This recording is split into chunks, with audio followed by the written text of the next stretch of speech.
In an earlier video, I built this small retaining wall as part of section 1 of my conservation landscape. And the goal was not just to make a pretty little garden bed.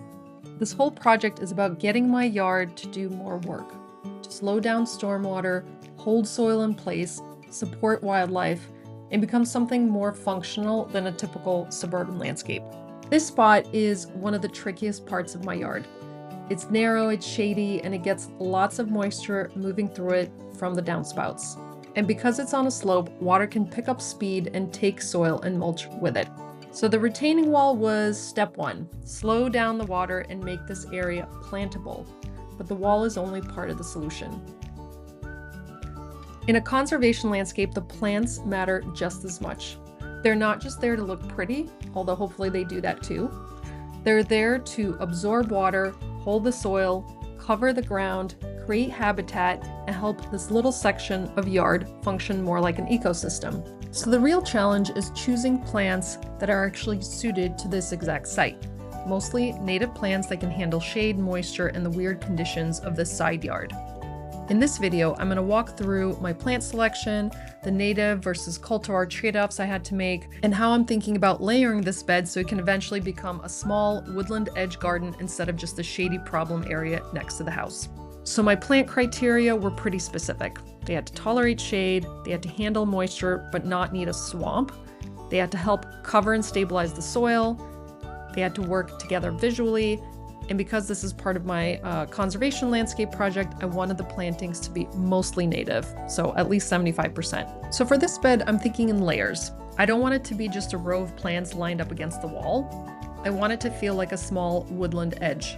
So I'm using a taller structural layer, a middle foliage and flower layer, and then a lower ground cover layer. The taller layer gives the bed some bones, the middle layer gives it seasonal interest and texture, and then the lower layer helps to soften the edges, cover the soil, and eventually reduce the amount of exposed mulch. Now comes the fun part, the plants. I'm starting with the biggest structural plant in this bed, which is the serviceberry, specifically Amelanchier grandiflora autumn brilliance.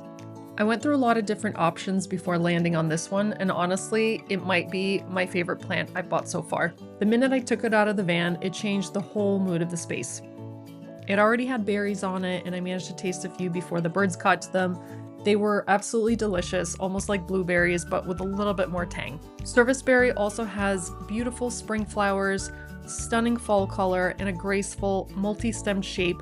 So I'm hoping it gives this bed structure without feeling too heavy or formal. It stays relatively small for a tree and isn't known for particularly aggressive root system, so I felt comfortable placing it near the retaining wall. I also planted summer sweet, or Clethra alnifolia hummingbird. Clethra is one of those shrubs that makes a lot of sense in a moist, partly shaded spot like this one. It can handle these conditions, which is why I often find it planted close to a serviceberry in our local public parks and landscapes, and it brings fragrant summer flowers, which is important because a lot of woodland plants bloom earlier in the season. I chose the cultivar hummingbird because it stays more compact than the straight species. That matters a lot here because it's not a huge bed. I need shrubs that can give me structure without completely swallowing the planting. So between the serviceberry and the Clethra, I'm trying to create the bones of the bed in terms of height, seasonal interest, fragrance, flowers, and something that will make this feel more than just a collection of small perennials. For the spring flower layer, I used woodland phlox, or Phlox divaricata. I planted 2 different cultivars, Chattahoochee and Blue Moon. Other than having a great name, Chattahoochee has been such a pleasant surprise. It's still blooming, it's almost June, and it smells great, which is not something I fully appreciated until I had it right here in the garden. That fragrance really matters in a spot like this because it's close enough to walk by and actually notice and enjoy those fragrances. Then I also used Blue Moon, which has a brighter, more violet blue color. These cultivars give me the same basic role as the straight species, but with a little bit more predictability in the garden. They've been selected for traits like stronger flower color, fuller petals, compact growth, or more consistent performance, but basically serve the same function ecologically. I also planted foam flower, or Tiarella cordifolia, just the straight species, not a cultivar this time. Foam flower is one of those plants that does a lot of quiet work. as pretty spring flowers, but I'm mostly thinking of it as a foliage and ground layer plant. It helps fill in around the other plants, it softens the edges, and gives that low, leafy woodland texture. Not every plant in a garden has to be the star, right? Some plants are there to connect everything else. Foam flower feels like that kind of plant to me. It helps make the planting feel less like individual plants and more like a community, and that's exactly what I'm trying to build here. Next up is the foliage and texture layer. For this layer, I'm using a Coral Bells cultivar called Heuchera Obsidian with rich, deep purple foliage. I chose it mostly for contrast. In a bed with a lot of green foliage, ferns, sedges, spring flowers, that dark color gives the planting a little bit more depth and drama, but I'm also being honest about its role here, because obsidian is a dark-leaved cultivar of a native species that's typically very green, so it likely has reduced ecological value compared with a straight species, especially for insects that rely on that leaf color and chemistry. So I'm only using a handful of them. This is one of those places where I'm making a design trade-off. The main planting is doing the ecological heavy lifting, and the coral bells are really here mostly for structure, contrast, and aesthetics. For texture, I'm also using painted fern. Like the dark coral bells, this is serving mostly as an accent, so I'm using it very sparingly. Painted fern isn't native, it's one of the 2 non-natives I'm using here in this bed, but visually it does something really useful here. That silvery, smoky foliage helps brighten up a dark, shady corner, and because it stays low, it works almost like a soft ground cover layer. It gives me a totally different texture from the phlox, the foam flower, and sedges, and helps keep this bed interesting even when the flowers aren't the main event. So this is another design trade-off. The overall planting is still native heavy, but I'm allowing a few accent plants where they solve a very specific problem.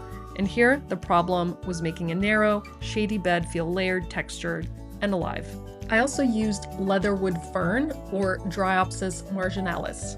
Whereas the painted fern is low, silvery, and almost ground cover-like, the leatherwood fern is more structural. It has that classic woodland fern shape, a little more height and presence, but without getting too big for this bed. It'll actually grow to about 2 to 3 feet tall, which is perfect. Another great feature of leatherwood fern is that unlike everything else in this bed, it's evergreen, which means that even if the fronds look a little weathered by late winter, they should still give the bed some winter structure instead of letting it go completely bare. Next up is Pennsylvania sedge, or Carex pennsylvanica. This is one of the plants I'm hoping will help the bed knit together over time. It has that soft, grass-like texture, but it's appropriate for shade. I'm thinking of it almost like a living mulch, something that can help cover the soil and make the planting feel more connected. And yes, I did plant one hosta. Hostas are not native here, but you can't have a shade garden without at least one hosta. They're not only beautiful, I recently learned that they are also edible, and they can help provide that contrast against the finer textures of the sedge and the ferns. It also helps make the planting feel lush, which can be hard to achieve in a narrow, shady strip when everything else is still small. And last but not least, the color pop. I've added great blue lobelia, or Lobelia syphilitica. I wanted something that would bring color later in the summer after the phlox and foam flower have had their early season moment. And a great blue lobelia is one of those rare flowering plants that actually does really well in shade, which makes it really useful in a bed like this. It also gives me a totally different flower shape. Instead of a low carpet of blooms, it sends up these upright spikes of tubular blue flowers, so it adds some height, color, and brightness without needing full sun. And because this plant likes moisture, I'm hoping it will settle in well here. Once I had the plants, I set everything out before digging. This is where the plan on paper meets the actual garden, and these are almost never exactly the same thing. Plant placement is honestly one of the parts I struggle with most. I tend to overanalyze it and want every plant to be in the perfect spot. But at some point, you just have to stop planning and start experimenting. Once the plants are actually sitting in the bed, the site starts telling you things. Where the slope changes, what feels too close to the wall, what looks awkward from the path, and what just doesn't feel right.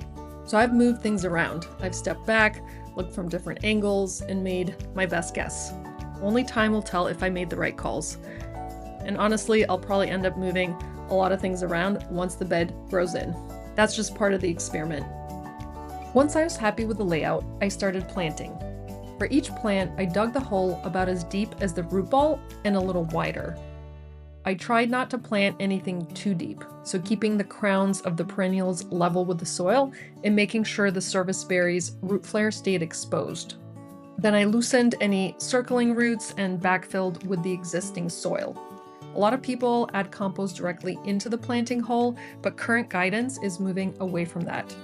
The thinking is that if the soil inside the hole is much richer than the soil around it, roots may be less likely to move out into the surrounding ground. So instead, it's actually better to use the native soil as backfill and then add compost on top. Then I watered everything in, especially because this bed is on a slope, and so I want the soil to settle around the roots without leaving big air pockets. I want to say that's a wrap for section 1 of my conservation landscape, but actually it's just the beginning. There are a few things I'll be watching over the course of this season. Does the wall actually slow the water during heavy rain? Does the bed stay moist but well drained like I expected? Did the shade plants get enough light? Did the ground layer plants start to knit together and cover the soil? And did I space some plants too close together or too far apart?